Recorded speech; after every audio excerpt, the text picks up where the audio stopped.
leader, Okpeyemi Bamidele, is a deputy chairman. And in the House of Representatives, the committee, which was earlier constituted, is chaired by the Deputy Speaker of the House, Benjamin Kalu. And as the National Assembly kickstart the process of reviewing the Constitution, what are the expectations of Nigerians, given that previous attempts to review the Constitution did not see the light of the day? What is going to be different this time around? These are the issues we shall be looking at on this edition of Perspectives. We've been joined here in the studio by a senior lecturer in the Department of Political Science at the Benue State University, Makurdi.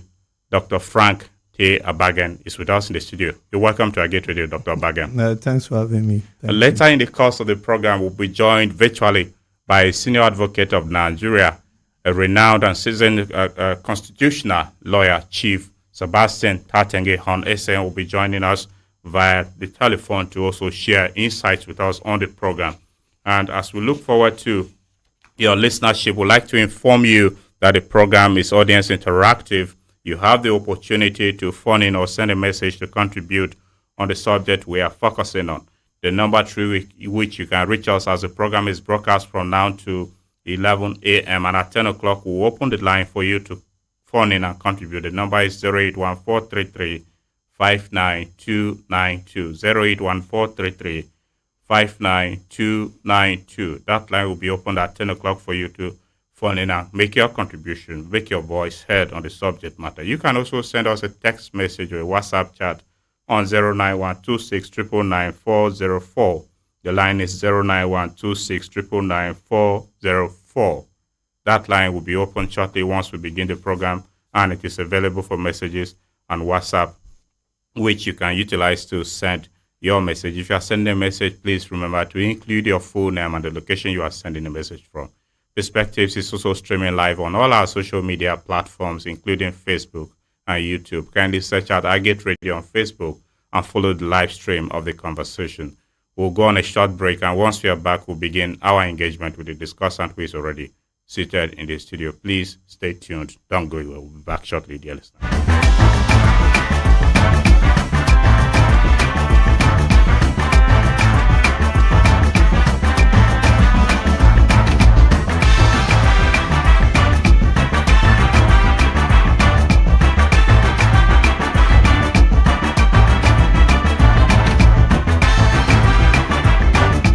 Thank you very much for being there, dear listener.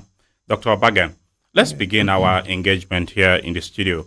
And let's begin by you giving us an overview of how the 1999 Constitution came into being. The controversial 1999 Constitution. Is it controversial? It is. Okay. Because maybe you want to help us understand in your overview yes, why it is controversial. The Constitution, as you know, is the supreme law of the land. It's a codification of the basic rules and regulations that govern all aspects of the state apparatus, executive, legislative, judicial powers, and other aspects of administration are embedded in it. As the supreme law of the land, as the overarching document that governs everything about our sovereignty as a country, its production, its drafting, in democratic terms, has to be spread. And other attempts that were made, other successful attempts, especially as regards the 1979 Constitution, came through a constituent assembly, a group of Nigerians from various sectors of the country that came together and put up a document. And the issues were debated, and there was consensus reached, and the document was adopted and passed into law as a sovereign law of the land. The 1999 Constitution, which is, I dare say, an abridged version of the 1979 Constitution, they borrowed a lot of things from there. They didn't follow that process. Maybe part of the reason could be the type of hurried transition the then head of state, Abdul Salam Abubakar, had.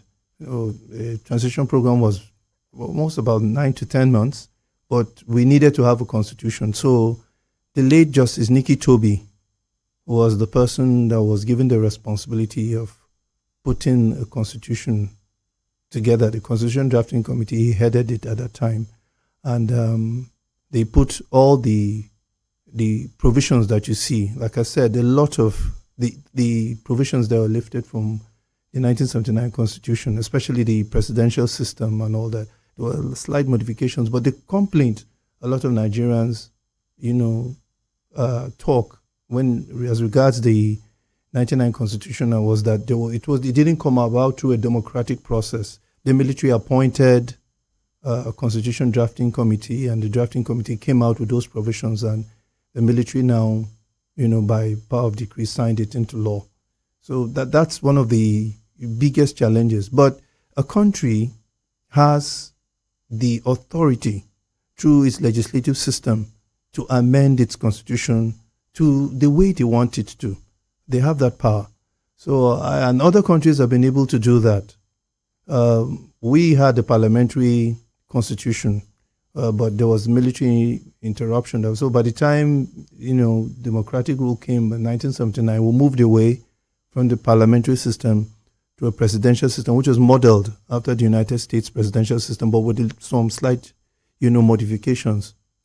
So that's the long and short of it. That's why the 1999 Constitution seems to raise eyebrows. There are so many issues with it, but the capacity to now modify, which is called an amendment, rests with our legislature, the legislative arm of government, the federal legislature, the National Assembly, in conjunction with the State Houses of Assembly. And if it's something serious they want to do, I think it can be done, especially if it centers on issues that will move forward the progress of the Nigerian state. And there are these issues we'll be talking about, but let me go back to the basics again. There are many Nigerians who believe that the current constitution, the 1999 constitution, is a military-imposed constitution on Nigerians that is not serving the interest and generality of Nigerians. What is your take on this, Dr. Bagia? To some certain extent, I agree. There are certain provisions there that are just a bit ambiguous, and some undermine certain positions. I'll give you a good example, just two examples. The local government is put in it's said to be autonomous, but at the same time, it's put under the state. It's supposed to be a tier of government. You understand that the state has overarching powers, but when you have a situation whereby the local government has to bring its money to the state for the state to share, no state does that with other states. The federal government doesn't come, and even when it gives the states their money from the federal allocation, it doesn't go to monitor how they share it, if you understand what I'm talking about. So it's a lacuna. Then the creation of local government itself. On one hand, the Constitution says we have 774 local governments, and that number cannot be changed, but gives the states the powers to also create local government. So you can see the ambiguity there. Another aspect is this controversial issue of governors functioning as chief security officers of their states. Of course, the Constitution names the governors as the chief security officers, but the governors don't have any authority over the existing security agencies. The governor has no constitutional powers over the police, over the army. He heads the state security council. But if he wants any particular order carried out, the agencies that are members of that state security council have to consult with their bosses. For instance, if the governor wants the commissioner of police to carry out an order, the commissioner of police has to get clearance from the AIG right up to the president. That's how it is. So if you are said to be the chief security officer of your state and you have to go through that, where's the power that you have? It's one of the things that the clamors for state police now has become so strident. So these are some of those little issues about the 1999 Constitution that people refer, just as you said, as a military document. Of course, it wasn't democratically produced. I've said that already. It wasn't the product of a constituent assembly where Nigerians came about. And the former president, Goodluck Jonathan, tried to resolve this through his 2014 constitutional, yes, that they produced a document, but he didn't have the courage to push it forward. So here we are. But again, that takes us back to the National Confab, which you mentioned President Jonathan convened. Yes. Of course, if the 1999 Constitution is to be amended, it is still the argument of many that it should come through a constituent assembly Yes, and a a democratic referendum process, to yes. draft an entirely new document. Yes. What do you subscribe to this? What have we thought? done with the ones we've done in the past? We wasted taxpayers' money. I think for each person who performed, who attended and was part of the 2014 Constitutional Conference, I think Jonathan spent 12 million on each delegate. That's the amount of money, and you calculate the number, and there were over 200 or so. And actually, they spread it round because there were members of the civil society organizations, politicians, they were all part of it, political parties and all that. But where's the document? Do we keep on embarking on these jamborees where we spend taxpayers' money and nothing is done about it? So my take is that the political elite is not ready for far-reaching constitutional changes yet because of the benefit they're getting from this particular constitution. If they are, constitutional amendments are not there. It's not rocket science. You just have the National Assembly, somebody proposes a bill. Okay, I'll give a good example. We've been able to amend the Electoral Act so many times, haven't we? We've been able to tinker with it, to move it to where we think it can give us what it should give us, a more transparent electoral process. So how come it's just that and then other areas were dragging our feet? So if we really want constitutional amendment, we can actually do it. It's not a very difficult thing to be done.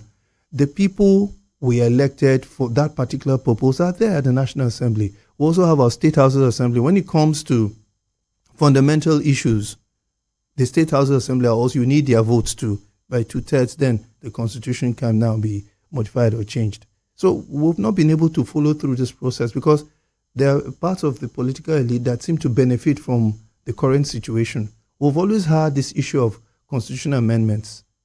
But what have we done from the exercises? There was a time it was the states. Inputs were asked from the states. I was part of the constitutional review process at the state level. I was a member of the State Review Committee during the last administration. We made some submissions. What has happened to them? These are questions we should ask.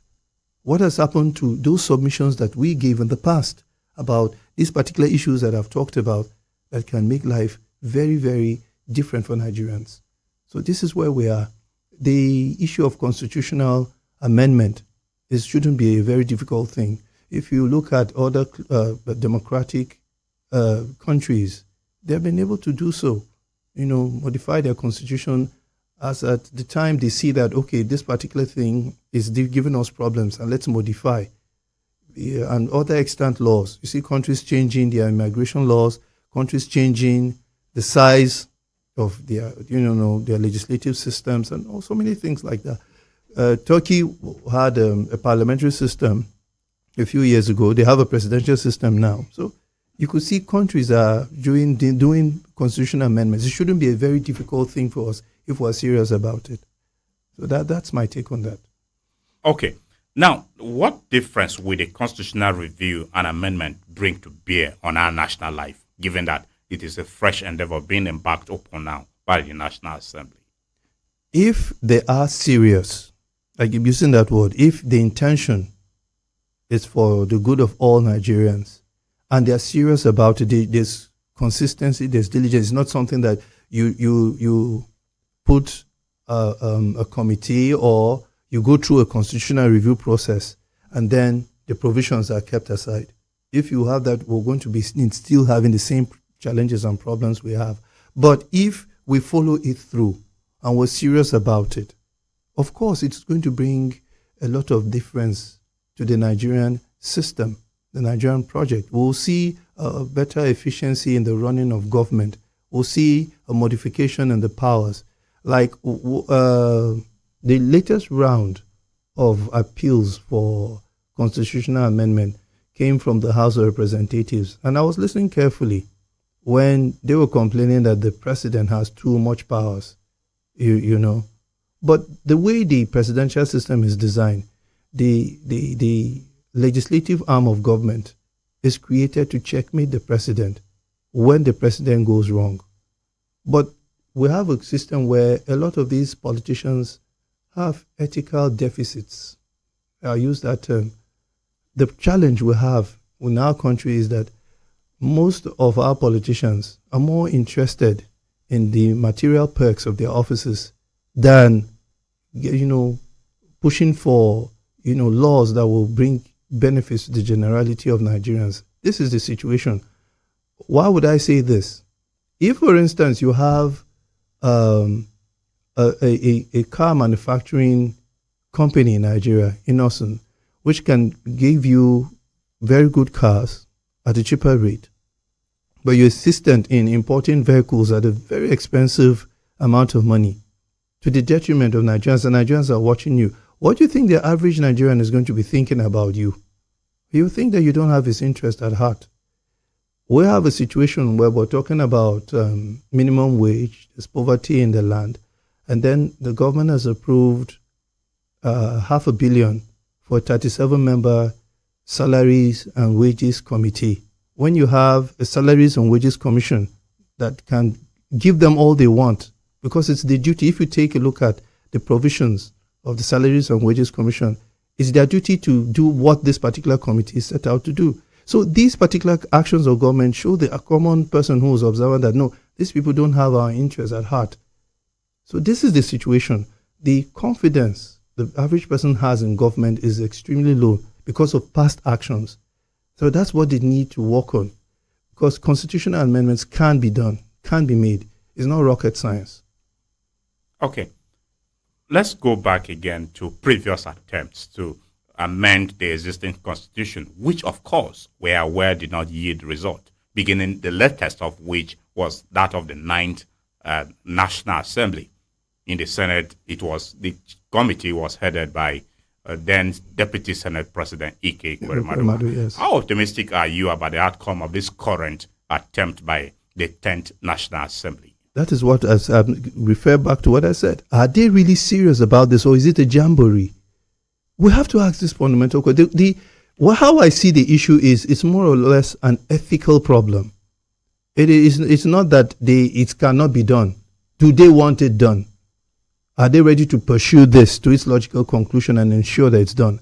I'll tell you and give you an instance when the National Assembly was very serious about a particular matter. I think it's 2007, I think, yes, or 2011, when the NNDC Act, it was unpopular. The president at that time, I think it's 2007, he did not want to hear about that act. I'm referring to the former president, Chief Olusegun Obasanjo. But the National Assembly, through a unanimous decision, majority, 2/3, passed that bill into law. It didn't receive presidential assent, but the National Assembly has the power to pass a bill into law. And they did that. And today, the NDC exists. So this is what I'm talking about. When the political elite is serious, when they are really serious about change, you will see that change. The fact that the last exercise didn't see the light of day was because they were not interested in it. It was a jamboree. I'm sorry to say that, but that is what it was. If you spend taxpayers' money on a particular project and nothing comes out of it, you don't even give Nigerians the reason why such an exercise didn't reach its fruition or didn't reach its conclusion, then what are we talking about here? The question is ethical. How are our leaders serious about changing Nigeria for the betterment, for the generality of Nigerians? Because like I said before, and I keep saying, constitutional amendments is not rockets. It's not a complicated process. All you need to do is just have public debates. And by that public debate, you can gauge the feelings of Nigerians. When you engage public, anytime there's supposed to be a constitutional amendment or an amendment to any act in Nigeria, a public hearing is held. When you do that, then you gauge the feelings of the people. Then those feelings are now, put in a codified form and then made into law. That's how it's supposed to go. So if we're really interested about, constitutional amendments that will help our country, then politically can do so. But like I said, on a general note, whether it's parliamentary or a presidential system, if our politicians are going to conduct themselves in a manner that's unethical, I don't think the system will be the problem. Because even in parliamentary system, they have their own challenges. It's because of the challenges that we had with the parliamentary system in the past. That's why we opted for this presidential system that we practice today. Okay. Before we go to some of the issues which obviously have occupied our in the front burner about the constitutional review, the parliament, between the parliamentary and the presidential system of government, which we practice now, as part of the process for this constitutional amendment, already there is a bill in the House of Representatives which 60 lawmakers are seeking in that the 1999 Constitution should transition from presidential to parliamentary system. They are proposing a bill. Would you advocate that we return to a parliamentary system of government against the presidential system, which currently practice? Yes, I've seen their reasons. Let's start with their reasons. That the two major ones I could see from it is that the president has too much powers. That's one. Then two, it's expensive. That the presidential system is expensive because the parliamentary system fuses the executive and legislative arms of government into one. The party system is that, of course, it's the party that contests elections. And based on the percentage of wins, you now allocate the number of seats to those parties. And when there's no clear majority, the party with the most votes now enters into a coalition. Well, in the presidential system, we've gone into coalitions too. Coalition is simply an arrangement between one political party and another on how to share power. The move for a parliamentary system, I don't think for now, in this present situation, it was workable. I don't think Nigerians are disposed to it. The presidential system has clear separation of powers, where you see the judiciary operating by itself, you see the legislature operating by itself. What the legislative arm have not been able to properly do maybe is to checkmate the activities of the executive, to call the president and his subordinates to order, and do it effectively. When I mean effectively, I'm not talking about a situation whereby somebody is called to give answers at a hearing of the Senate or the House of Reps. Then after the hearing, with all the facts, the case dies some kind of natural death. You don't hear anything about it again. That's what we're talking about. We don't want to see that. If there's a clear situation whereby the legislature is living up to its function of checkmating the president, we wouldn't be talking about a fundamental change in the system of government as it is.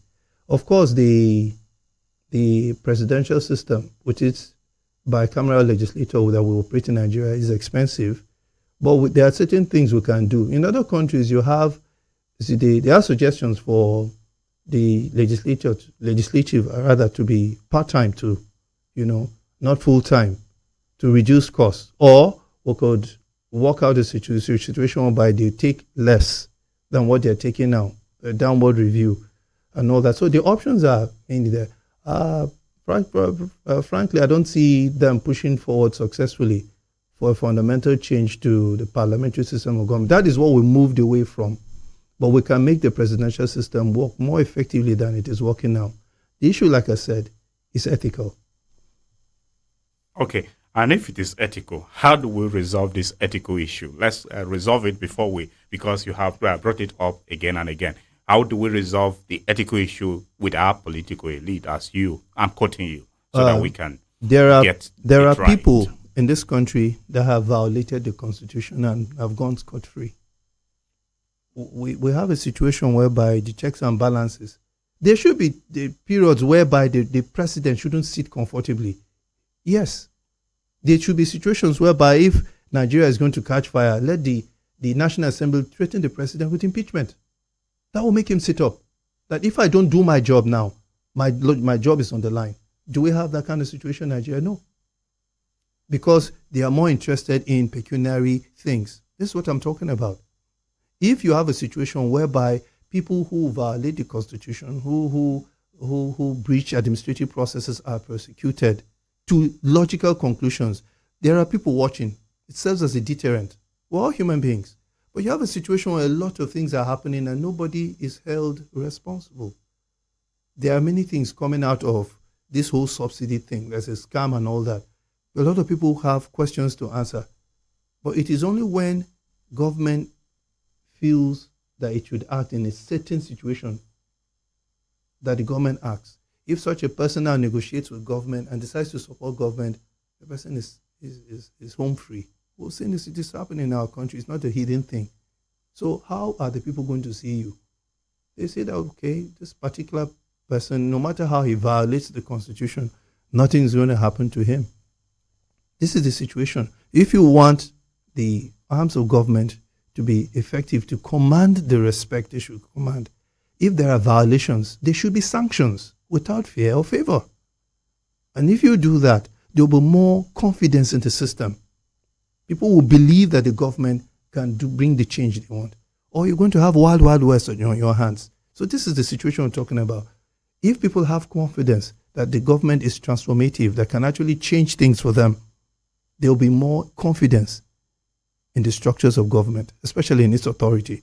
But if there's that government is always failing. Okay, I'll give a good example. Right now, we're having food as a problem in this country.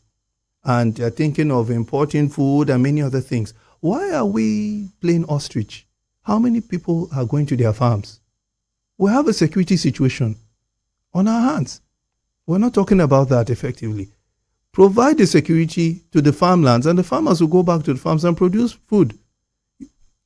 Nobody seems to be talking about this. So this is the situation. When you're not looking at the problem properly, then how are you going to solve it? So we have a situation in this country where there's too much impunity. There should be a situation whereby if people violate the constitution, they should be, prosecuted and everything taken to its logical conclusion. When that is happening, people will have more interest. I'm talking positive and constructive interest in the affairs of state, not this negative reaction to anything government does. That's what we're talking about. All right. Dr. Abagan. Yes. Let's look at some of the issues that have over time been in the front burner whenever constitutional review is mentioned, and even now, one of which is state creation. Would you advocate that Nigeria needs more states to be created beyond the 36 states of the federation we have at the moment? That's, apart from being an academic, I'm also a human being. If you're going to turn my village into a state, of course, I will support it. But seriously, states are not just... States are supposed to be created with certain criteria. Economic viability is supposed to be one of them. And then to give those people also a chance to self-determination to a certain extent, to be able to produce their own leaders and all that. So to that extent, state creation is favorable. But we have a problem in our country. We have a situation whereby even funding of statutory agencies of government is a challenge. It's one of the issues we talk about all the time. Where is the money going to come from? But people say, no, if we form more states, it will solve the problem. The states that we have now, would you say they are properly governed? That's another big question. Has the formation of these states solved the economic problems? That's a very big challenge. So personally, I'm for good governance more than more state creation. And there are my simple reasons is, if you govern properly, the agitations for state creation will go down. The basic reason why so many people are advocating for state creation is because they are marginalized. They don't have a sense of belonging within the states that they belong to. They are the states in which they are indigent. So this is the challenge. So people feel that, okay, if we have a smaller state, we'll be able to rule ourselves and all that. But one funny thing state creation does in Nigeria, it creates new minorities. So the agitation for more state creation will never end. In the history of our country anyway, it's only the military that has been very successful about state creation. The democratic government created the Midwest state in 1963. Since then, no other democracy has been able to create a state yet. So for now, I'm more for good governance, electing, the right kind of leaders to improve on the services government provides for the people. If we have that, and a lot of people don't go through this severe economic pressure that they are going through, there's social justice in the land, I think it will reduce these calls for state creation that you see across the length and breadth of the Nigerian state. Okay, you talked about marginalization. And at the same time, you mentioned that state creation is not part of the issues resolving our challenges. Yes, that's my personal opinion. If people feel marginalized and still they don't have a state to call their own, so that they feel a sense of inclusiveness, to what extent would that go a long way in addressing the challenges the nation is passing through, if the Constitution should resolve this through state creation? If you create a state and it's badly governed, those calls will continue. That's the point I'm making. It will not stop. But if you govern properly and give all the sectors a sense of belonging, you are going to have, a more cohesive kind of followership in your state. That's the point I'm talking about. If you govern very well, if the instruments of governance are being, run in such a matter that it's inclusive for everyone, a particular group of people are not sidelined in the appointments to certain positions in the state, of course, the calls for, state creation will go down. We can even take this to the level of calls for secession. Groups of people, especially in the southeast, the huge calls for secession because they feel marginalized or not being allowed to rule this country. And that's why a good thing that the last political process, the electoral process, we had a very strong candidate from the east. And the attempt at the presidency was a very strong one. And so people are beginning to see things differently too. Because somebody from the east can come, and if it's a good candidate, can get a chance to win the presidency. So this is what we're talking about. This is what I am talking about. My personal opinion is that I'm for good governance more than for state creation at this particular point in time. I'm not ruling it out, but I'm saying that if you govern properly and you run an inclusive governance where all the sectors, it could be ethnic and all that, are involved in governance, and you are fair in your dealing with people and the sharing of the commonwealth, you reduce these calls for state creation. People will want to identify with you. That's what I'm talking about. So at the moment, you don't see creation of more state as part of efforts to resolve because even the economic our situation now doesn't augur well for more state creation and for good governance more. Okay. Dear listener, in case you just tuned in, you've been listening to Perspectives on Agate Radio 95.5 Star FM, Makurdi. We are discussing the constitutional amendment and review process which is being initiated by the National Assembly, both the Senate and the House of Representatives. And we have here in the studio leading us in the discussion a senior lecturer in the Department of Political Science at the Benue State University, Makurdi, Dr. Frank T. Abagan. And we hope that in a few minutes away, we'll try to establish contact with a learned senior advocate of Nigeria, a renowned constitutional lawyer in the country, our own Chief Sebastian Tatenge Hon SAN, who will be joining us via the phone to share a few insights with us. And we are trying to establish connection with him any moment from now, too. Dr. Abakan, let's look at some more issues, one of which is the creation of state police. Yes. Of course, our last edition of this program, we dedicated an edition to discuss the debates. The cause How was the debate? The cause for creation of state police. Yes. It is still on the front burner, even now that the constitutional amendment review process is being initiated. To what extent will state police go a long way in addressing the security challenges we are facing? And currently, are you for or against creation of state police? In that particular regard, I am for the creation of state police. I am of the opinion that the traditional agencies that maintain internal and external security are overstretched. Now, the military, for instance, is doing a lot of internal security work, which is not constitutionally what they should do. They are supposed to assist the police. The main duty for internal security is that of the police. But we're seeing a situation whereby they're overstretched. That's just the truth of the matter. The police is overstretched. The United Nations talks about one policeman. Standard, it should be one policeman to about 150 people. It used to be 200, but they brought it down. I think if you look at the ratio in Nigeria, there have been any scientific study, but you can guess. Maybe it's one policeman to 1,000 people. That's inadequate. But we can help ourselves.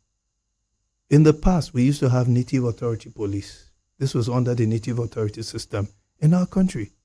So we can have a state police controlled by the governor, because as it is, like I mentioned earlier, the Constitution, while indicating that the governor is the chief security officer of his state, does not give him control over any of the security agencies. They are under the control of the federal government.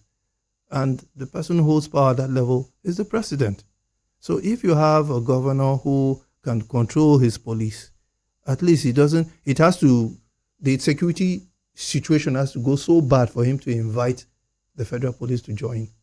This is what we're talking about. And then right now, we already have quasi-policing outfits in the states. What do you think is the Amotekun doing?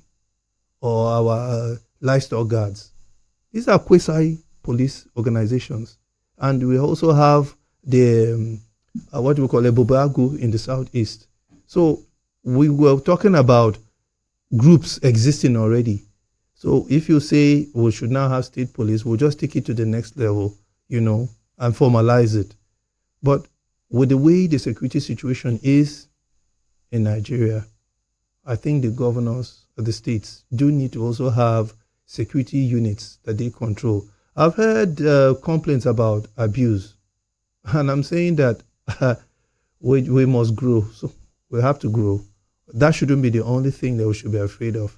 It was controversially discussed the time we deliberated about constitutional review during the last administration in the state. But the general opinion, and I subscribe to the opinion, is that governors can be helped. I think that's when the name Chief Security Officer of the state will have meaning, when they also control, security outfits. They can complement the federal government's effort. And it's not only here. In most developed or advanced democracies, that's the situation. The state police is not supposed to come into being and start fighting the federal police, or complement the efforts of the federal police. So I'm in full and total support of the creation of state police. Okay. And if support of it, to what extent will the National Assembly have the will to accede to the demands of Nigerians to get the state policing structure included in the Constitution if amended finally? Yes, the governors, who are the ones who need the state police more than any other group of people. Well, the people we need it too, we understand it's for us, but it's the governors that we run to. Anytime there's a security breach, anytime there's an attack or there are killings, it's the governor. In the local government, you talk about the chairman. So they are the ones that come under a lot of pressure. If the governors are acting together with the right kind of mobilization, and with support from the presidency, it will come to pass. It will come to pass. The presidency so far has shown the body language of it already. That's what I'm President talking about. Bola Tinubu met with the governors, Exactly. and at the level of presidency committee, which they have not unveiled the list to make public work, but the federal government informed us that a committee has been constituted with delegation from federal government, all the state governors, to deliberate modalities to put in place a state policing structure for the country. If I think about almost 10 years ago, the very first person who suggested that was the president. He wasn't president at that time, Bola Ahmed Tinubu, that we need to have state police to help and complement the efforts of the federal government, because the police were overstretched. How many of the policemen are taking care of VIPs? They will say that they pulled them away to take them back to their primary responsibility to provide security and prevent crime. But sooner or later, you see them moving with VIPs, So that also has reduced their effectiveness too. So if you are going to have a situation at the level of the state where we have a state police and it's effectively controlled by the governor, well, we'll see an improvement. Of course, you cannot rule out the fears of abuse, but I think Nigerians can rise to that. Have modalities, and that's what you were talking about earlier, where there will be embedded checks and balances so that we don't see the governor using the state police as his private army. So those are some of the fears that are currently in existence, but we can take care of them through, embedding certain provisions that will protect that from happening. Okay, we've now been joined online by a senior advocate of Nigeria, a renowned constitutional lawyer in the country, Chief Sebastian Tatenge on SAN. Good morning, Leonard SAN, sir. Hello, sir. Good morning, Leonard SAN. Hello. Good morning, Leonard SAN. Thank you for joining us on Perspectives.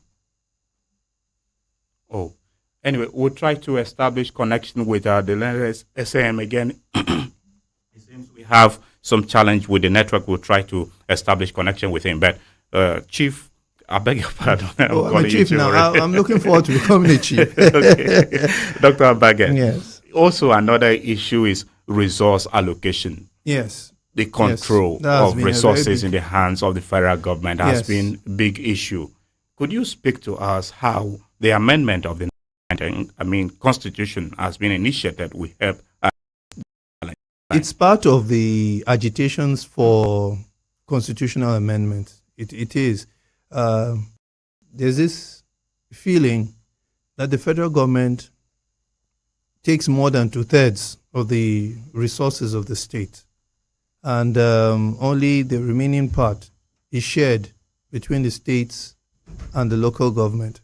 This has been the trend, and a lot of people are complaining that has not augured well for the progressive development of the state. And there has been agitations for, you could say, proper fiscal federalism, a situation whereby states are allowed to produce, bulk of what they produce and give the remainder extra to the central government, like we used to have under regionalism. It's a debate. I feel that, of course, we can do some more modifications. The federal government takes quite a lot, but because the federal government has what you call an exclusive list. Okay, just before, hold your thoughts there. Yes. We have reconnected with the Leonard Senior Advocate. Hello, good morning, Leonard SN. Good morning, Leonard SN, Chief Sebastian Tatenge. Oh, the network seems. Hello, sir. Can you hear us?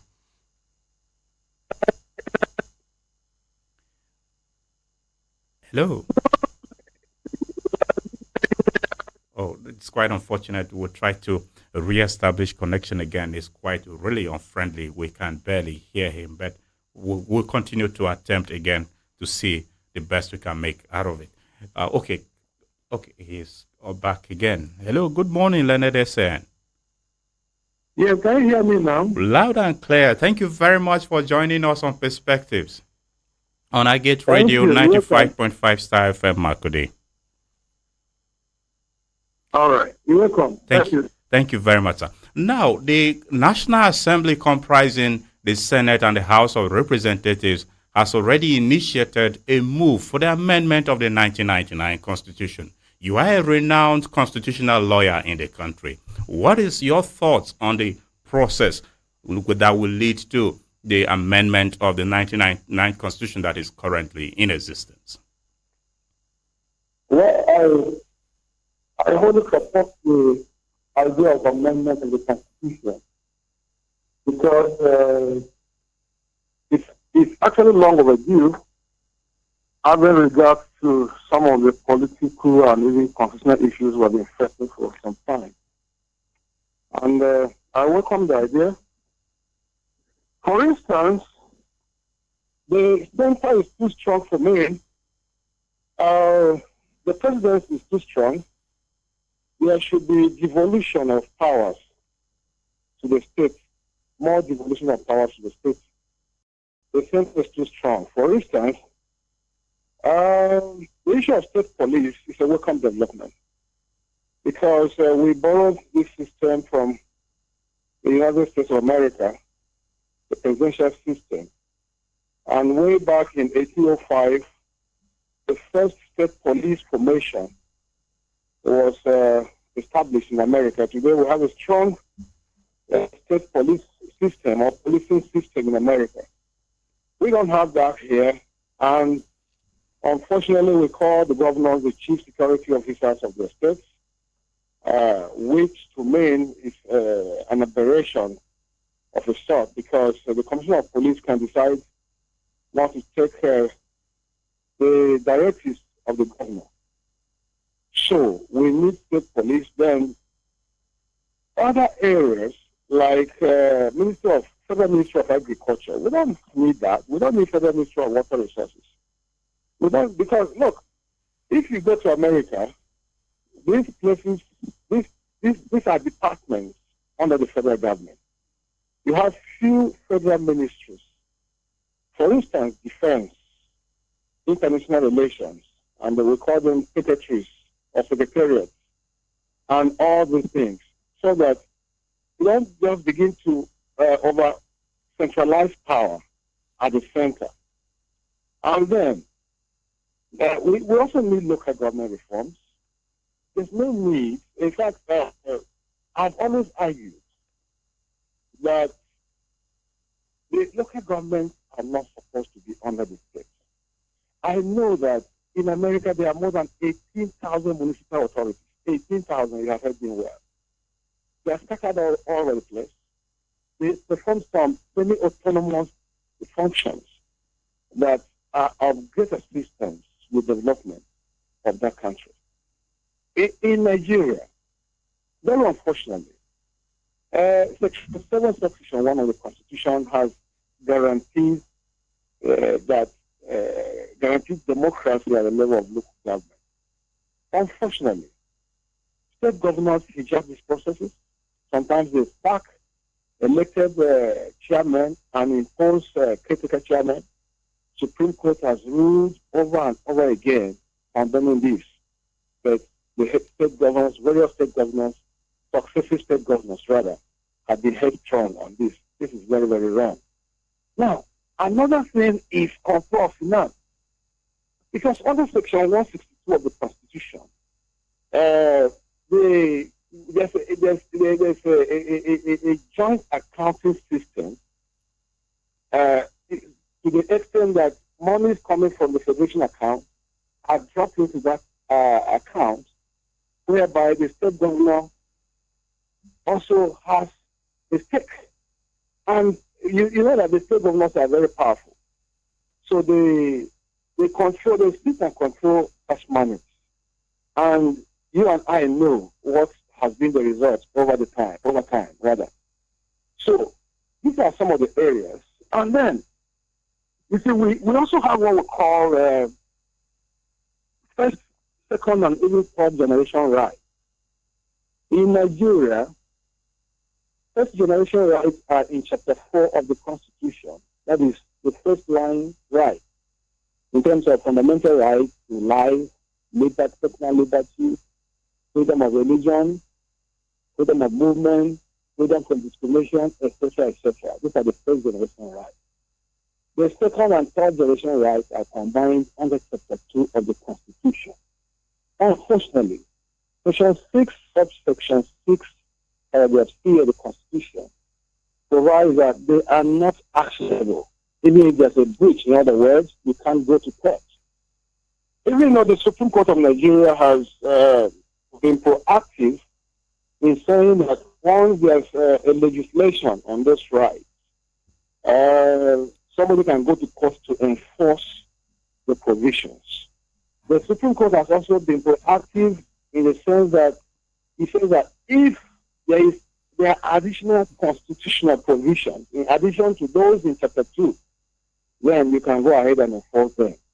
But you see, even in South Africa, the Constitution of South Africa has given some limited enforcement of some of those rights. Indian Constitution, Pakistani Constitution. So we need to also make those rights enforceable. And what are those rights? Those rights concern issues about right to housing, employment, healthcare, and some other socio-economic and cultural rights. But unfortunately, the Constitution says we can't enforce. And therefore, our government refuses to enforce this right. That is why you see some hiatus, some conflicts existing in our tertiary institutions. The healthcare system is down because nobody is pinned down to enforcement and all this. I can go on and on. We also need to reform the judiciary, as a matter of fact. I do think that we need to stop taking appeals from going to the Supreme Court, especially on matters of fact, on mixed law and fact, so that we can also borrow from the American system, whereby we have regional and we have state Supreme Courts. It's not all matters that go to the American Supreme Court. In fact, they select matters that they agree to handle. So, because there's so much pressure on the Supreme Court, and therefore the quality of justice delivery at that level has gone down. I must say so, as a senior advocate of Nigeria. I'm not blaming them. The workload is too much. They're human beings. They're not machines. So we should limit certain things from going to the Supreme Court. For instance, land disputes. If we all know our cultures in the respective states, if I have a land disputation with anybody and the matter goes to our state Supreme Court, that should be the final judicial authority on the issue. There's no need to go to the Supreme all the way to the Supreme Court. And you find it that even dissolution of marriage goes to the Supreme Court. Simple issues go to the Supreme Court. So these are the issues that we need institutional, call them constitutional changes that need to be made at the National Assembly. Okay, Chief I'll Hon. stop there for now. Yes, Chief Hon, let's also look at the cause for rotational presidency, single-term presidency, which is also one of the issues that keep emerging whenever we have a constitutional review process. Would you advocate from the legality of it that we need a rotational presidency on a single-term basis in the country? Well, you see, I would say no to that because the federal character principle has been enshrined in our Constitution. And the framers of the Constitution acknowledged a disparate cultural and social background. I dare say that there's no state in Nigeria today that doesn't have at least 10 competent persons to become the president of Nigeria. So rotational presidency amongst the 6 zones, geopolitical zones, is not a bad idea. If it is enshrined in the Constitution, it will bring some level of stability, I can assure you. Implementation, however, I wouldn't know because Nigerians were greedy, were unreasonable. Because if you go back to the regions as well, you see some sections trying to oppress the others. But then it may be a better solution than where we have just everybody piling up, maybe from the north or south, or one region repeating, or even repeating again. Then, one-term presidency is 100% welcome. If we have one-term presidency of maybe 5 or 6 years, it will stabilize the system. You cannot begin to come and look for second term. You will work and give accounts of your tenure for 5 or 6 years. And I think we should borrow a leaf from what has happened in public universities. In those days, vice chancellors enjoyed 4-term tenures twice. In other words, you can have 4 terms and then have another 4 terms. We all witnessed the crisis. For instance, the crisis in Unilag in those days. And then I think it was the Professor Sao also faced that in ABU or something like that. But now that we have a single term of 5 years, you can't go there and begin to think of the second term with all its consequences, sometimes some physical confrontations. So I support that of all these suggestions. That suggestion that I support most. And it should also come down to the governors. In any case, I'm forgetting one thing that is also the front burner, parliamentary system. Presidentialism is very, very costly. And it has proved counterproductive in the third world. You see, if you go to South Africa is a federation like ours. But they are operating quasi-presidentialism and quasi-parliamentarism. You have a prime minister, but you also have a president. And you see that there's some form of balance. Now we go copy hook, line, and sinker what happens in America. And we waste resources. As I said, the center is so strong.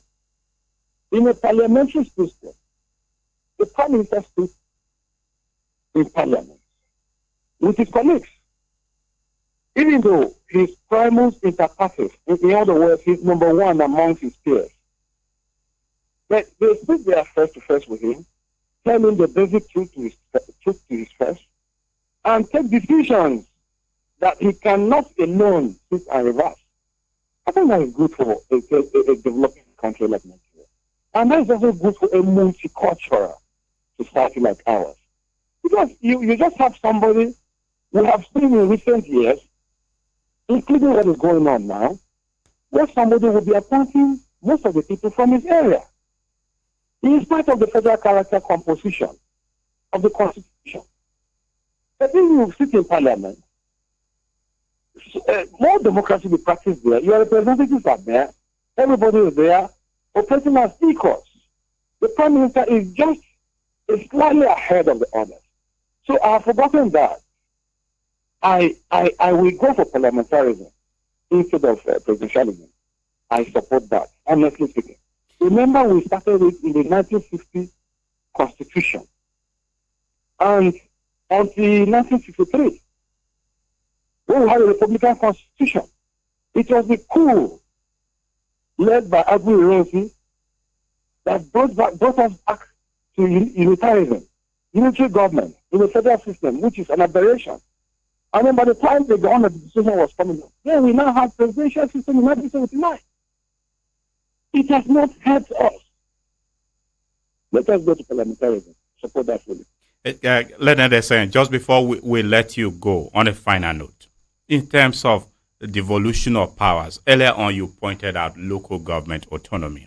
And I want to still request that you expand further how previous attempts by the National Assembly to review the Constitution has failed. The 9th National Assembly tried it. It didn't work out. What difference will this current 10th Assembly bring to bear, especially as it concerns devolution of powers, including local government autonomy, as you earlier pointed out?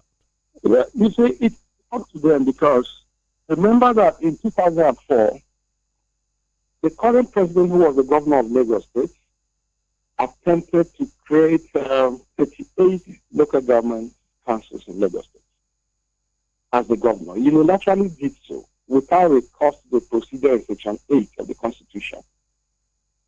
The federal government, headed by President, they went to court by originating summons, and the Supreme Court struck down that exercise. The Supreme Court heard that it was incorrect, that the procedure had not gone to full completion, so it was incorrect. Now, if the National Assembly, the procedure for creation of local government is named in Section 8, subsection 3 of the Constitution. The process is there. It is not just the National Assembly. So that if Nigeria also has a stake, state houses of assembly also have a stake in that. If we don't feel that we need to give local government autonomy, we also don't need to amend Section 162 to give them financial autonomy. Then our leaders have failed us. Because we have seen it. Local government or local government councils are the closest to the grassroots. I also belong to the local government, and I know that in both where I come from, people walk up to the chairman and tell him everything to his face. They walk up to the local government council there, secretariat there, and tell the legislators something. And then sometimes even resist them.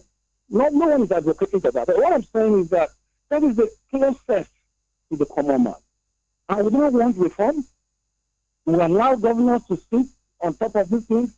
So if they fail and they have not learned lessons, in spite of what we are saying, then that is the quality of the leadership we have elected. Anyway, we have ourselves to blame. Maybe next time will be wiser. But I pray the political courage to do that. This one is outside the constitutional review, but Leonard is saying the Senate passed a resolution calling on the federal government to stop allocation to states that do not have elected local government councils. To what extent will this go a long way in addressing the challenge faced by the local governments in the hands of the state governors? Well, you see, in a couple of years ago, I think that was 2022, the Supreme Court invited me as an amicus curiae, as a friend of the Supreme Court, to address it on presidential order 10 by President Buhari, the legality or the constitutionality of that order. And I was, Olisa Bakova, myself, I think Awomolo, and some other people, we were of the view that the presidency had no power to beat down orders on the state governors through the instrumentality of presidential order. And the Supreme Court agreed with us. The other amici curiae agreed that the presidency had those powers. So the Supreme Court agreed with us and struck down that order. So because I'm saying this because I wanted to suggest a presidential order, that the presidency can issue a presidential order that would be unconstitutional.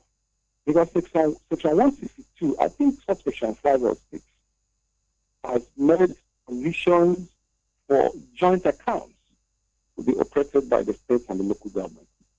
So any presidential order that runs counter to that will be unconstitutional expressly. So the solution is an urgent amendment of those provisions of the Constitution, not in terms of the president. We don't have an imperial president. We have a constitutional president. He has his own constitutional limitations. The extent to which he will perform his functions and duties and exercise his powers are defined in the Constitution. He can't go beyond that. Thank you very much, Chief Sebastian Tatengehon, renowned constitutional lawyer, senior advocate of Nigeria. We thank you very much for sharing your valuable time with us on Perspectives this morning. Thank you. You're welcome. God bless you. Thank you very much, sir. Have a great day. Yeah, bye-bye. Bye-bye. Dear listener, we've been speaking with a renowned constitutional lawyer, a learned senior advocate of Nigeria, Chief Sebastian Tatengehon, who shared his insights and thoughts with us on the constitutional amendment issue and sundry matters as they relate to the governing structure of Nigeria in general. We appreciate him very sincerely. Dr. Abagan, I know you would like to comment on some of the issues Chief Hom has also raised, but we have already taken into the time of our callers. Let's engage with some callers before we come back to you. I hope you understand. No problem. Because we have callers waiting on the line already. Hello, good morning. Good morning, sir. Welcome to the program, sir. Thank you, sir. I am Ondachi Gabriel from Ojakwa Madoka. Thank you, Mr. Ondachi Gabriel, for joining us on the program. Thank you, sir. And my regards to the guests in the house. Thank you very much. Of course, you have spoken well of my mind. There's one thing that if you are capable of doing something, you have to do it well, so that in the long run, you cannot regret it. How many years have this constitution been constituted, and they are now going to resolve it? It's not even that is not that matters now. The complaint of Nigerians this time is security and the food scarcity in the country. That is where our eyes are on. if the government can this time now cater for the masses by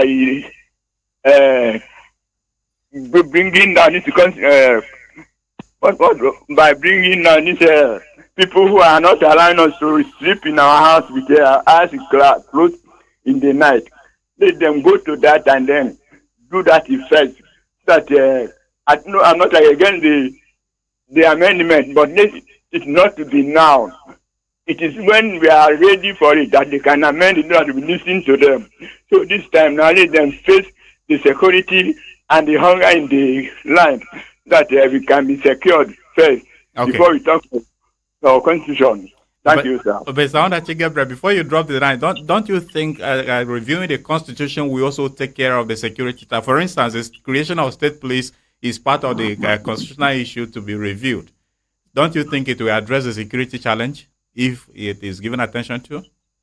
It will address it, but if that is so, let it be pinpoint from the whole constitution. Let them not destroy everything. Let them pinpoint the gray areas so that we can touch that one. See that our people's tax money may not be wasted.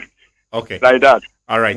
Thank you very much for your thoughts. We appreciate you. Thank you for sharing your time, your opinion. Thank you, Mr. Ondachi Gabriel. He says the National Assembly should go beyond elementary. There are other critical issues, food scarcity, security, which should be given attention to in the country at this moment. Hello, good morning. Hello. Morning. Yeah, good morning. Emeka Anyok from North Bank, Makurdi. Welcome to the program, Mr. Emeka Anyogo. Yes, I thank the National Assembly for thinking how they can amend the Constitution.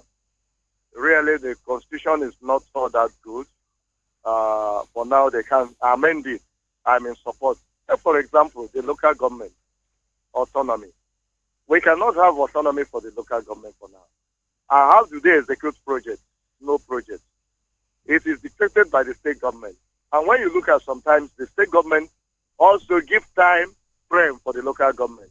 If there is autonomy for the local government, I think they will develop. As the state governors are developing, the president is doing his own, the local government also will be doing their own. I think they should do that amendment very, very quickly. Coming to the other way around again, I think I'm of the opinion it is not only this presidential system of government is very, very good in this country. It is only the operation, those who are operating it, that are giving us headache.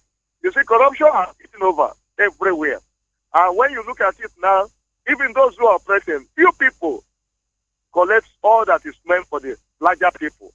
So I am of the opinion that if we want a better thing for this country today, there should be this political will to deal decisively with corruption. And with that corruption, you can see that once corruption is being dealt with, this country will benefit a lot of things. Because even the parliamentary system of government we are talking about, it was what we started initially through our fathers, Tafawa Balewa and others. The military came in that there was corruption again at that time. So that it was not good for this country. And when you look at other countries today, like America is operating this presidential system of government. You cannot see them. Most of them, you will see that if you are a corrupt person, they will prosecute you no matter who you are. Look at Trump, who was the former president. Is he still tried today? Here in Nigeria, how many of our people are being tried? From the governors to presidents, local government chairmen, ministers, and every other person who have been found wanted. How many of them have been arrested and detained and taken or given them back seats? So I am of the opinion it is not the system that we operate that matters. It is the only way, the political way to deal decisively with corruption in this country. And look at it today, security is becoming a problem. Look at the economic hardship in this country today. You can, even these trees that have to stay, people are cutting them all over. Are there any law now that is saying that when you fall a tree, you should be dealt with at that time? So okay. I want amendment of the Constitution and let them deal with the corruption issue at this particular time. All right. Thank you very much. God bless. I get ready for your job. Thank you very much, Mr. Emeka Anyogo. God bless you too for your contribution. Security is still part of the issue Mr. Emeka Nyogo is raising there. Hello, good morning. Good morning, sir. Morning to you. Welcome to the program. Yes, sir. My name is Jairo Sotomala from Ireland. Good morning, Mr. Jairus Otomara. Thank you for joining us on the program. You're welcome. Yes, amendment of the Constitution. Well, let me follow them to say amendment. If not, I should say they should start the Constitution all over again. That is going to cost us a lot of money. Let us agree that they are going to amend it. But number one, autonomy of local government. In all aspects of administration, let the local government have a free hand to operate as it's supposed to be. And let it be stated in that Constitution. One, two, all our state governors, chief security is ceremony. They are not really chief security officers of their domain. Let them have a total control of the security system in its own domain. If you are posting military man to that state, let the government have a total control of that military, including their commander. But anything outside that, no, we are still managing to survive. Not that we are managing, or we are thinking of survival, not being managed yet. So I support the idea of amending the Constitution, but they must be sincere in what they are going to do. Talking of a parliamentary system of government and presidential system of government, we did it before. Parliamentary system is the first system of government that Nigeria adopted. Why did they overtaken by military? It's because of corruption. It's because of the expenses that it cost in Nigeria as at that time that make military men took over power, if you could remember history. So coming now to say parliamentary system of government is going to cost less, I totally disagree. Because the people who are now agitating for that parliamentary system, they are going to be there after they finally come to power, and they will not have a single power over themselves. They will not allocate the funds and how to spend it without consulting anybody. Are they not corrupt there? It's not going to cost us.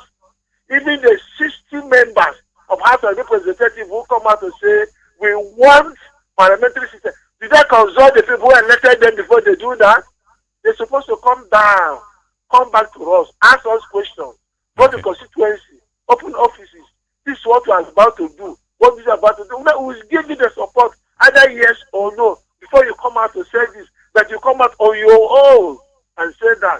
Is that not part of corruption? Okay.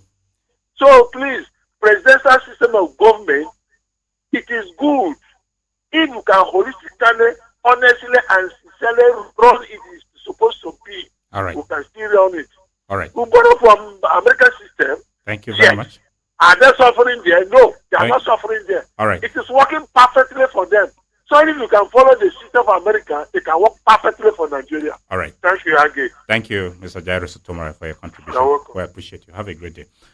Okay, this parliamentary system of government is an issue that we have to weigh the pros and cons. Hello, good morning. Yes. Good morning. Morning to you. Welcome to the program. Yes, my name is Lupe Daniel. I'm calling from Modern Market. Thank you for joining us, Ezra Lupe.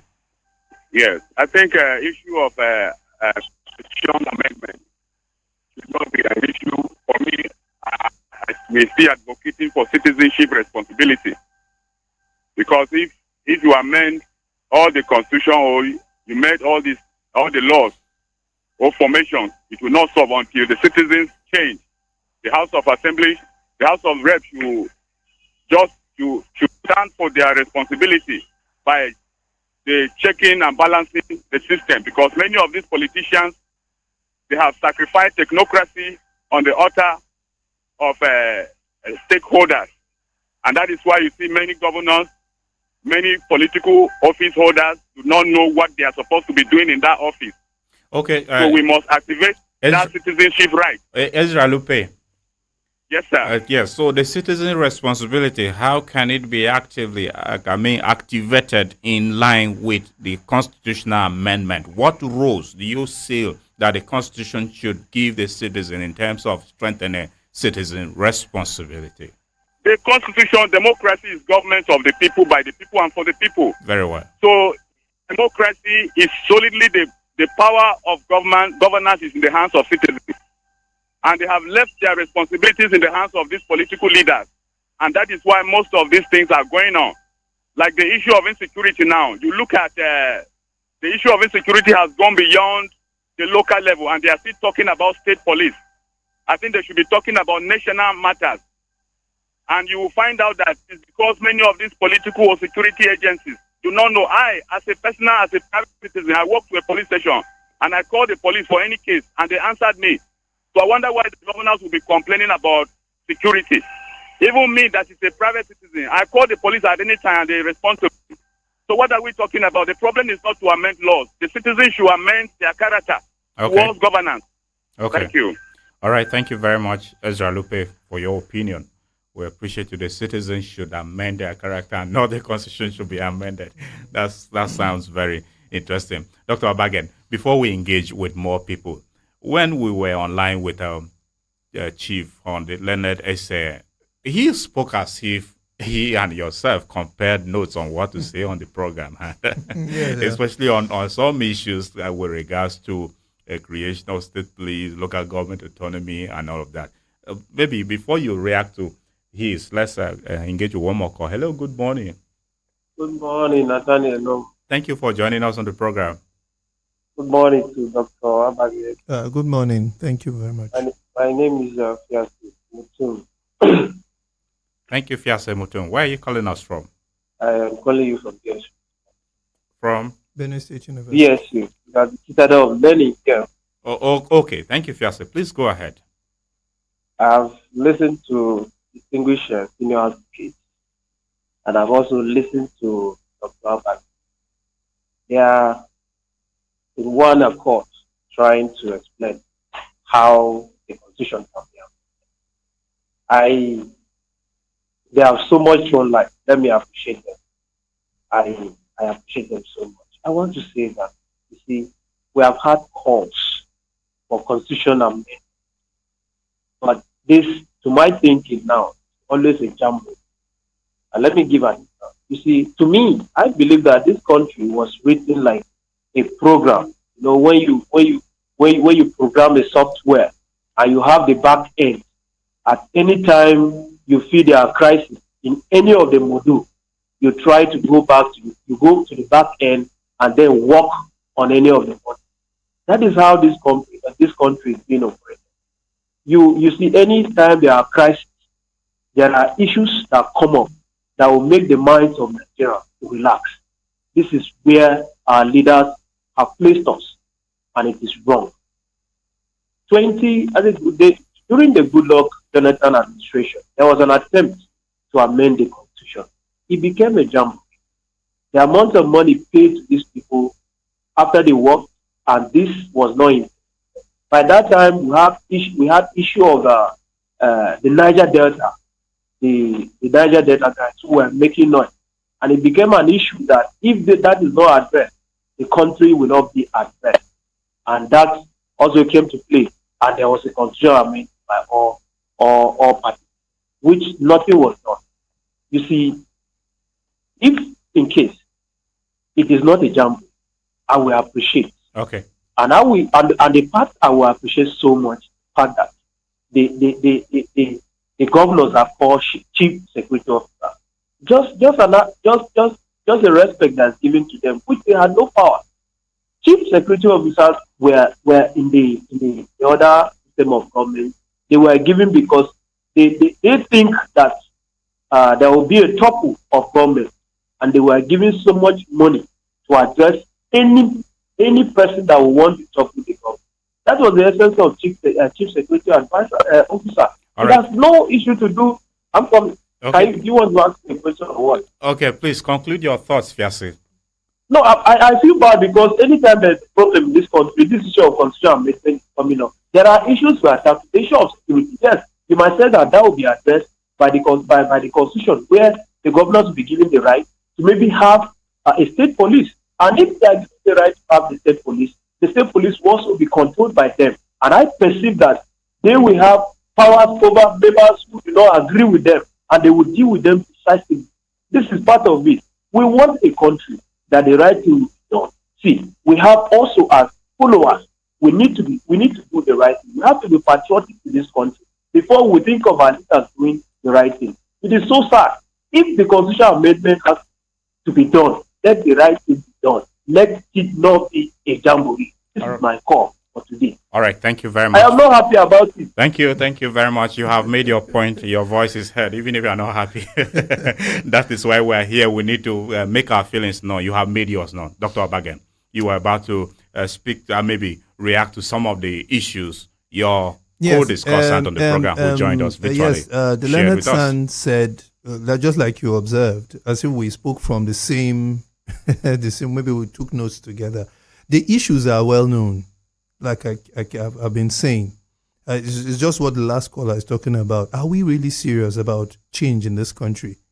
One of the things I would like, maybe the constitutional amendment can change. In other countries, we'll have what you call a constitutional court that handles election matters. This is becoming a recurrent issue. That's why we're trying to, overreach ourselves when we say, okay, no, let's have a 5-year term and all that. What if you have a very brilliant person as president and the person governs so well, but in 5 years he has to go? You will now start feeling bad that, why this law should have been in such a manner that he can serve 2 terms. The structure we have is not good. It's just that the people ruling us are the problem. In other countries, and it's based on what has been happening in Nigeria, I said, why can't we have a situation whereby the legislative processes for elections are concluded before somebody is sworn in? That will solve a lot of problems than when you're in office and you're constantly going to court over electoral issues. If we can resolve electoral matters, even at the state level, and it's concluded, so that when you now enter office, because immediately you swear somebody in, you've given that person state power, and he's going to use it against you, even if it's right or wrong. So these are some of the things we're talking about. We need to have a more patriotic political elite, an elite that believes in this country, not an elite that believes in either ethnic or sectional cleavages. This is the situation. Even the complaints about corruption is still hinged on these 2 things, ethnicity and a poor appreciation of religious tolerance in this country. Everything is sacrificed on that altar. As long as you are doing bad things, but you belong to my religion, all is forgiven. We shouldn't be doing that. And when you violate the Constitution, you should be punished. It serves as a deterrence. We should also be very fair to all, because you don't know where the president can come from. This is one country. At least on paper, it is. We know we're operating one country. But a situation whereby... Beyond the paper, we're not. That is where the argument is. That's why you have agitation for secession.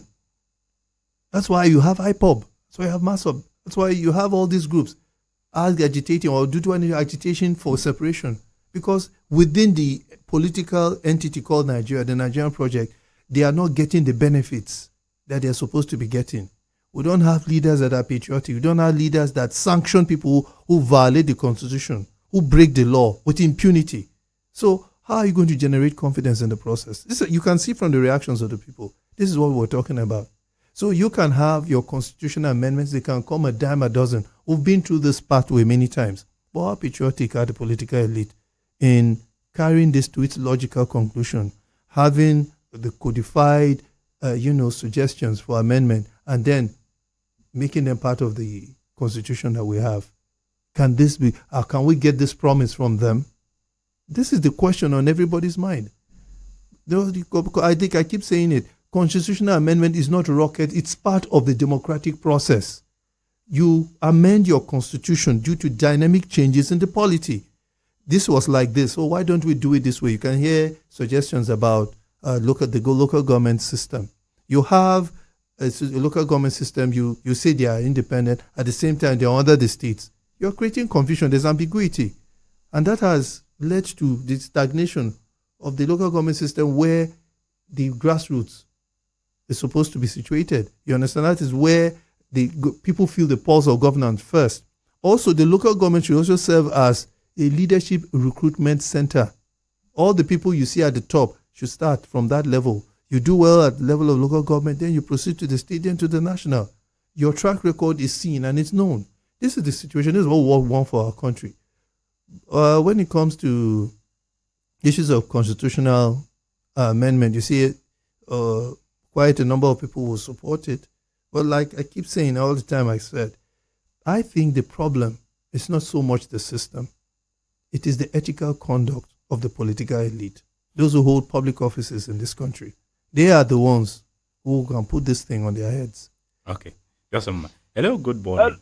This is Dambauka.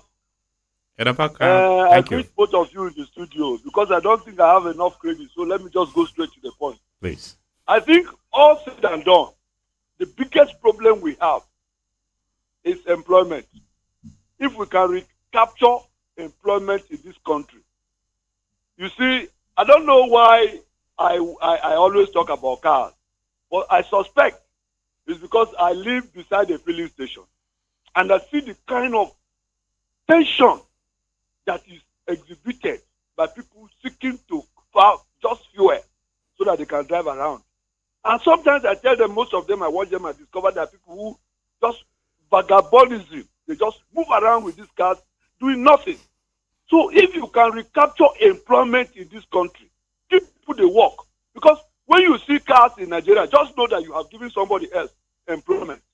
The work in fabricating those cars, manufacturing them, transporting them to Nigeria, it means somebody else has been given a job somewhere. Okay. And it's not just cars. So you run down to the handset. All manner of gadgets in this country, some of them lying fallow, doing nothing. Okay, to what extent would that be tied to the Constitution? BBN. And at the end of the day, the youth are moving around without jobs. So insecurity, look, even if you don't have a local government, but the young people, the people who have the strength to work, are provided with work. Insecurity will die a natural death. Thank you. All right, thank you very much, Edabaka. Well, anyway, for today we are talking about constitutional review, and we wish you could tie your employment and generation to the issue of constitution to have been fine. You're saying that the general agitations for constitutional amendments. Good morning. This is our first female caller on the program. We salute you. The elders trying to say. Thank you, sir. My name is Patience Akol from New GRA. Thank you, Patience Akol, for joining us. We celebrate you for being our first female caller on the program. Thank you very much. From my own point of view, I'm not really much of a political person. I just try to exercise my right to vote at least. But from my own point of view, I don't see any need for any amendment because they keep on amending, and at least that amendment must consume money. Will be financially consuming, right? For me, that money should have been used to just continue with the fuel subsidy, because the main causes of our insecurity in our country today is mainly these farmers, herders clash, and other vices, other social vices. And the major cause of this is lack of, some people, they don't have empathy. That's what I'll just say. A lot of people are just so self-centered. They don't have empathy. If you check, if you come to the side of the social vices, majorly it's because of the financial crisis in our country today. If there are more enabling grounds for people to live, to have a better quality of life, the rate of criminal activities will reduce drastically. If I have something that will be able to earn money, and when I earn that money, I'm able to spend it, I will be able to have value for what I'm spending the money. At least if the currency will have value. At least if I take 5,000 naira to the market, I know what I can get with it. Now, it's not there. And all these other things have contributed. Look at, it was already, the currency was suffering. The value of our currency was already low. Then fuel subsidy and lack of the removal of fuel subsidy came in. That money that they want to use to amend constitution now, for me to just use it to continue that fuel subsidy, while trying to make more way for our youth to be able to be more empowered to make money to meet their needs. So, and on the side of these farmers herders clash, you will see we hear that these herdsmen they carry sophisticated weapons that if even the armed forces of the country should go for them now. They will have to spend billions. Where do they get that money from? These people they are looking after, the cattle they are looking after, they belong to some of these big men, these big names that we have in our country today. And I'm very sure as in, since they are working for them, definitely it will be them that will give them those arms now. If you have conscience, if you have empathy, how would you feel if you small farm that you use to take care of your family, then somebody comes with these things? Yes, these are the causes of these things. Okay, so Patience, how the ongoing constitutional amendment, how should it address the challenge of insecurity we are facing, especially the farmer header issue you mentioned? For me, I don't see need for any amendment of any constitution. Those people that are sending these headsmen out, they should start using their conscience. That's all me I'm saying. They should start using their conscience, and these things will end. They start using their conscience. These farmers, they are struggling for their families. We are having food crisis in Benue today. Benue, that used to be the food basket of the nation. Look at what we are experiencing today because people cannot go to their farm. Because some people that don't have conscience will send headsmen out with sophisticated weapons to go and pull.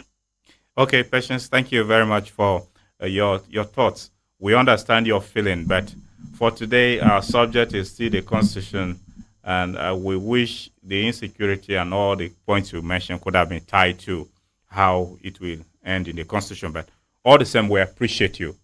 Let's take one more call before I come back to you, Dr. Baga. Hello, good morning. Good morning, sir. Morning. Welcome to the program. Thank you. My name is Jogundo. I'm calling from Lekoye, Makedi. Thank you, Jogundo, for joining us.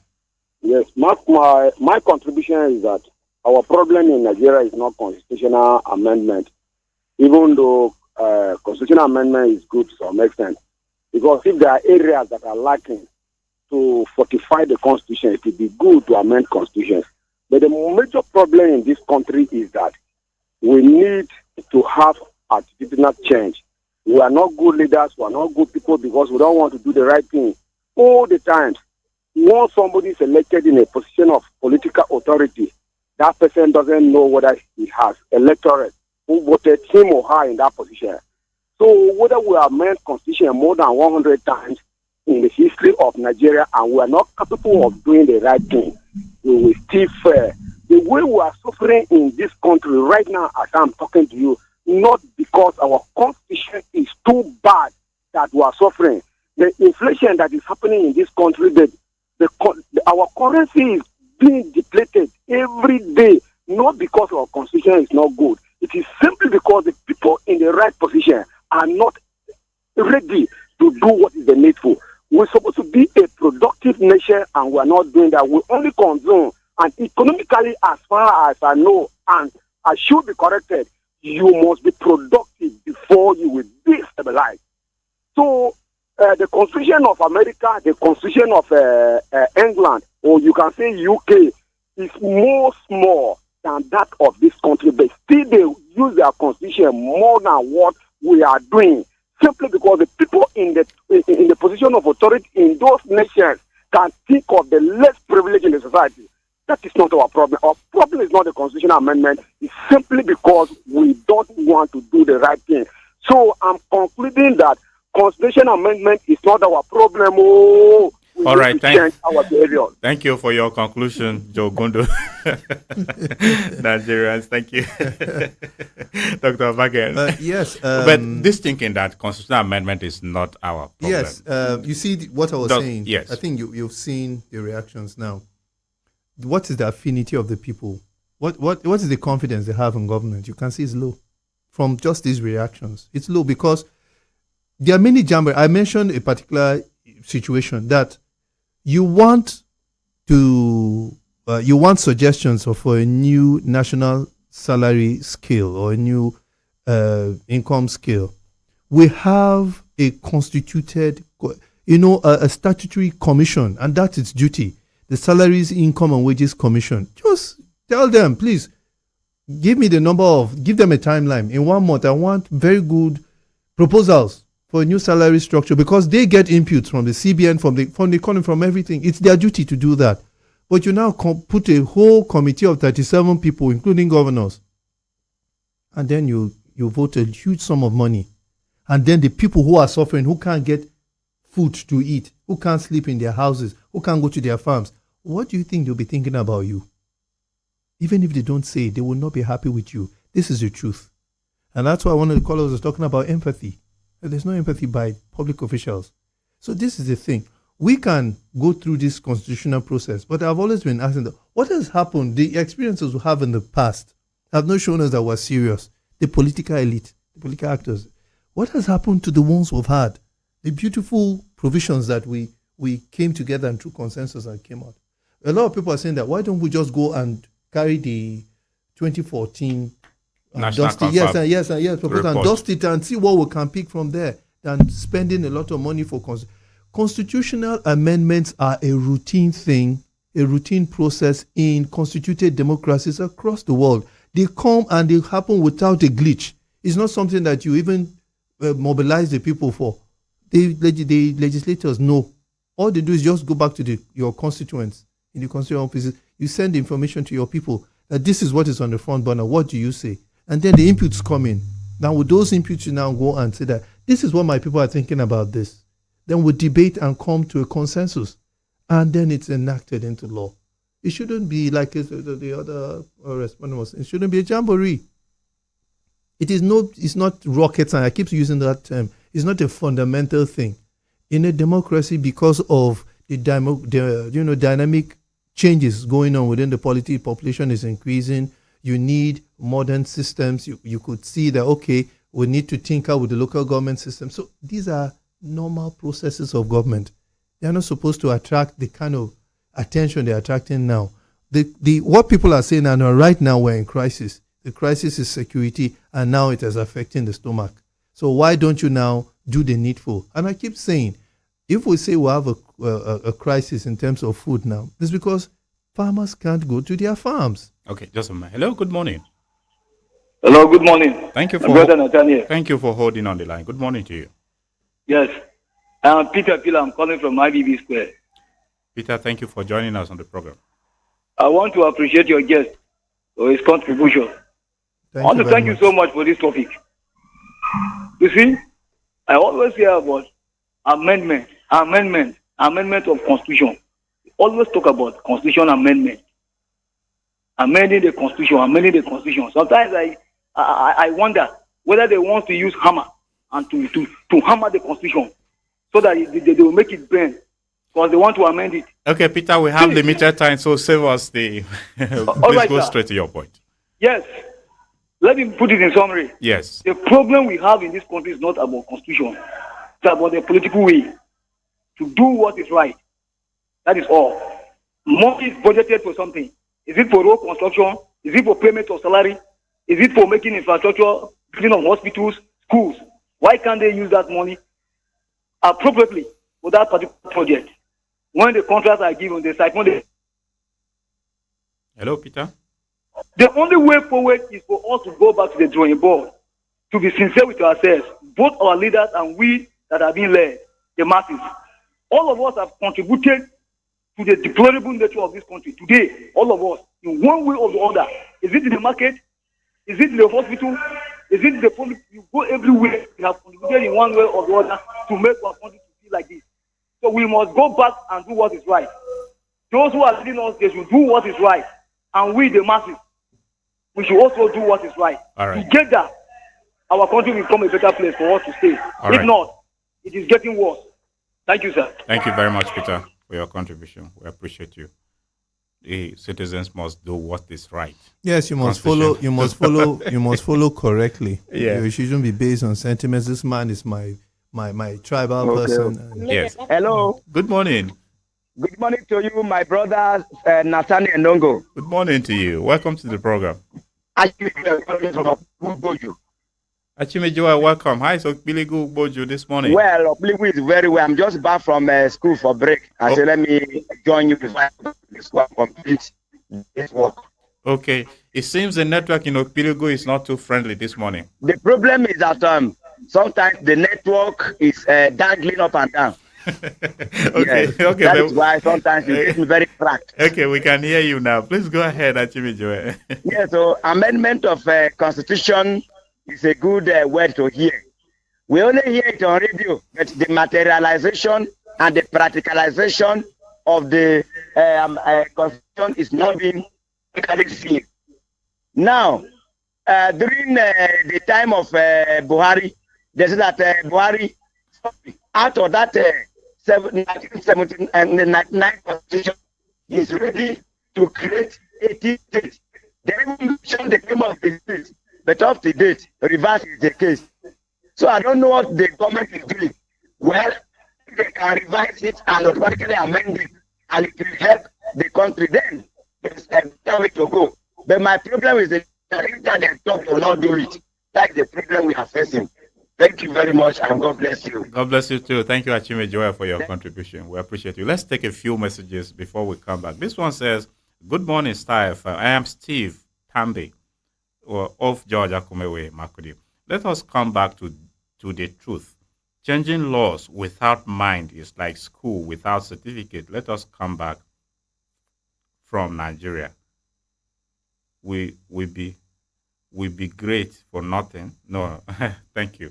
No, I don't think we are not great for nothing. Our country, we are great. We, of course, no matter the challenges, we remain Nigerians. So we should be patriotic in our comments about our country. This one says, "In any organizational setting, the laws are made not to condemn human in totality, rather to restrict the behavior pattern on how they do. Meanwhile, a constitution is a fundamental law of the state that can only be amended by the judges, who have the right for the interpretation of the laws to take its course. A case in point, the saying goes." Isaac Utsua from Iye in Goma local government. Okay, Isaac, thank you very much for that message. Hello, good morning. Yeah, good morning, Mr. Nathaniel Nongo and the guest in the studio. Good morning to you. Good Thank morning. you for joining us. Yes, I'm Dan Atai from Kwarafa Quarters. Oh, Dan, good to have you join us. Kwarafa Quarters in Makudi, I suppose. Yes. All right. Welcome to the program, Daniel. Thank you. I already sent a message, though. In case my airtime finished, I want you to read that message, please. And I really want to appreciate your studio for this particular topic. Please extend this topic to maybe 2-3 more times for us, because we can't exhaust it with this 1-2 hours. The issue is, when people say we don't need constitutional amendment, I don't know where to place us as a people. Now, it's like you have a ship. How can you drive or, move that ship in the sea without the compass? Or you have an airplane. You have designed it. Nigeria now is like an airplane without a compass. Can you fly it? The Constitution is the compass of a nation. We're sovereignty, for Christ's sake. And what is the bastion of our sovereignty? It is the Constitution. So when you see why people are agitating and crime, marginalization, population explosion, insecurity, it still goes down to the Constitution. What did the Constitution say about all those things? So, if the 1999 Constitution was amended from the 1979, and saying was from 1966, and we are seeing errors, we are seeing gray areas that are giving criminal elements some alibis to continue what they are doing, what do we do? We have to tear it down. This Constitution is not democratic. We all know that it is military fiat. This is a military document. It's a military compass. It's dictatorial. It's usurping. It is not a constitution that is fair to democratic etiquette and tenet. Me and you will know this. So when people call and begin to, what is our problem? What do we want in this nation? For instance, I gave an instance of the devolution of power. Mr. President alone of Nigeria is as powerful as the United Kingdom president and the American president at the same time. You combine the parliamentary system of governance or of democracy in one constitution, at the same time you are practicing federal system of government in the same constitution. From the same, is it not deliberate? How can you have a federal police only and the president alone controls it, is it not dictatorial? You are controlling the armed forces. You are still controlling the civil police. So the civil populace comprises that are living in these three tiers of government: the federal, the state, and the local government. Who controls the local government? The federal should control the local government. The federal should still control the state. The state, from the constitution, in a federal system of constitution, is supposed to be a component, an entity of its own that can only donate little to the federal. I would have loved to have more time on this. Yes, thank you very much, Daniel, for today. This is the much time can accommodate you. We appreciate your contribution. You have made your point quite elaborately. Thank you. I appreciate it. My point are still coming up. Please read my text. Thank you. All right, Daniel, thank you very much for your contribution. All right, Dr. Bagen, our time is fast spent. That's the last call we accommodate on today's edition. Let's come back to fiscal federalism. Yes. As part of the devolution of powers, which we are talking about. Yes. At the moment, the federal government controls the entire fiscal structure of the country, only allocating resources to the states and the local governments. Do you see the possibility of this being addressed to give a sense of belonging to all the federating units of the country in the amendment of the Constitution? Unfortunately, skewed as you've elaborated it, people are benefiting from it and don't want it changed. But I am suggesting that it should. There should be some devolution, you understand, of some of the fiscal responsibilities from the federal to the state and local governments. More should go down.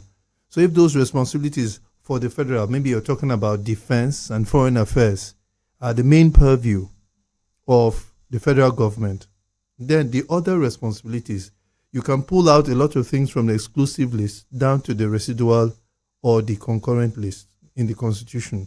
When you do that, the posture to now control everything like the federal government does now will reduce because the responsibility is not with them. Unfortunately, the abuse of public finances at the state and local government levels in the past has been the basis for, calls that, okay, let us give the federal government more responsibility. As long as the federal government has more responsibility, they will take more money off you. You can see, well, for a particular time, it was even even primary schools, administration, which was supposed to be a purview of the local government system, was even given back to the federal government to take care of. So we don't want to have those kind of situations. What should happen is some of the responsibilities that the federal government exercises, even it was mentioned by Chief Sion, yes, that agriculture, for instance, should be operated more at the level of the state and the local governments. The federal government can lay off that. Maybe in terms of policy, yes, but when it comes to administration of agricultural processes and projects, the states and local governments where those agricultural processes and projects occur should be the ones in charge. Once we do this, I think we'll move forward more. Even industries, from the agencies to help industries, most of them can be devolved to the states, to handle. And when that is done, the tendency for the federal government to take more than it is taking, that's why these agitations for even revenue derivation has also become a recurrent debate. Because some people argue, and they have the right to argue the way they do, that look, why don't the state controls its resources? And whatever they make from it, then a percentage can be sent to the government at the center. But a lot of people are saying, no, if that happens, many states will come so financially buoyant that the calls for secession will come. But all of these things can be discussed amicably, together in the Nigerian family, at the level of either the National Assembly or within the executive itself. There's room for us to discuss this. The constitutional amendment process is not a bad one. Like I keep saying, it's normal. It's a routine thing that happens in a democratic system. As those dynamic changes to the political system, to the economic system occur, the government also will rise to the occasion and be patriotic about it. The process should be patriotic in such a way that the results of that process should now be enforced, Okay, let's take a last message here. Then when we come back, you will give your concluding words. This one says, fantastic topic. We can't exhaust today. Nathaniel, you are doing great with this kind of sensitization and topical issues. Agate Radio has taken the #1 position in North Central.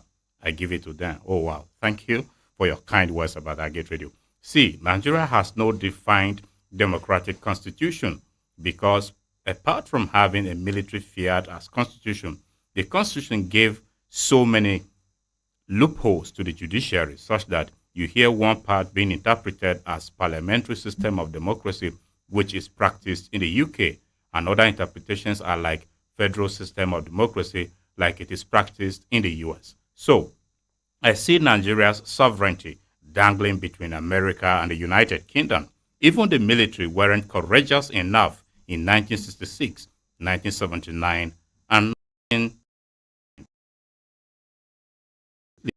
write a new one that suits either parliamentary system or presidential system of democracy.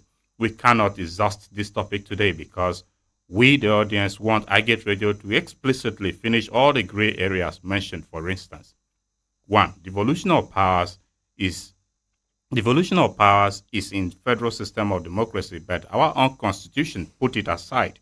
Why should the president control and usurp the powers of state governors, and in turn, governors usurp the powers of the local government chairpersons? Why should the police be controlled directly by the federal government when they are working in the states and local governments, which forms the components of the federation?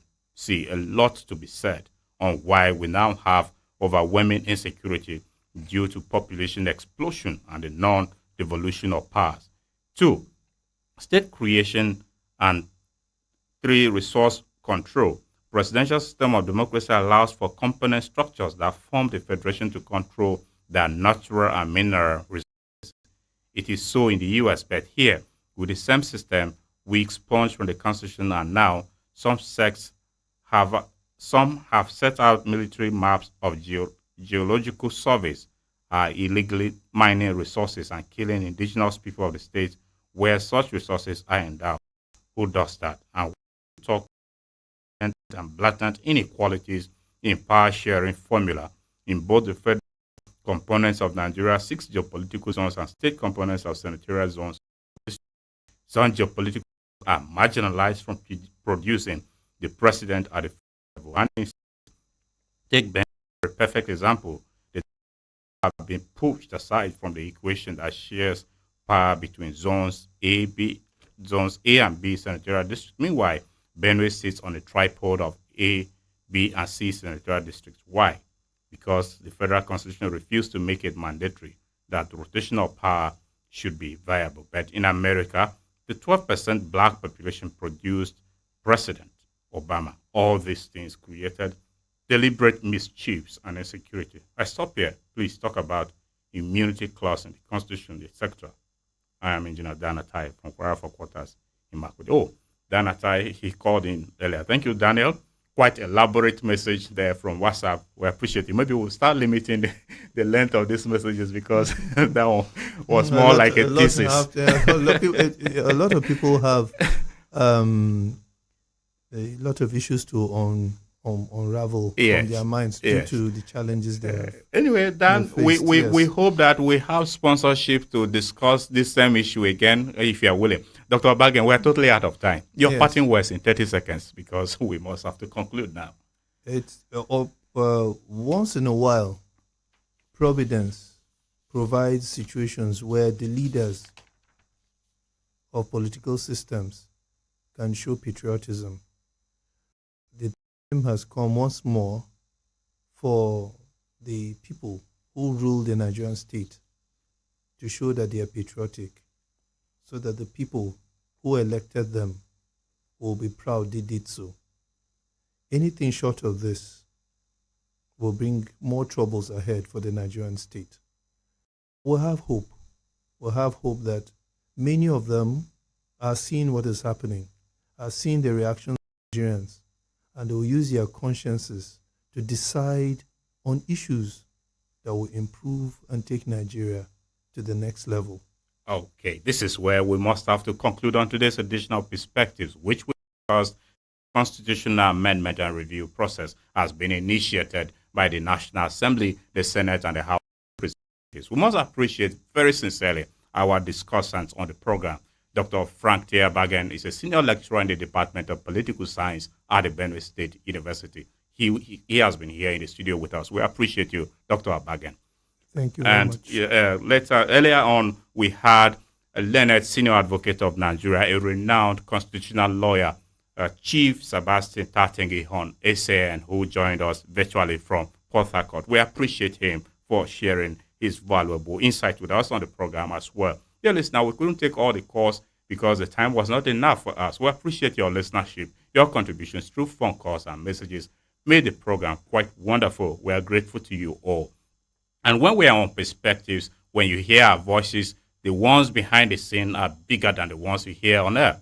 And that is the voice of our general manager, Igba Ogbole, who is always there, ensuring that this program comes your way. We appreciate our GM, the head of programs, Emmanuel Tiavia. My name is Nathaniel Nongo. Perspectives will come again Wednesday with another edition to focus on yet another issue. Endeavor to join us. The Constitutional Review is an ongoing thing. Let's watch as events unfold. Have yourself a great week. Good morning and goodbye.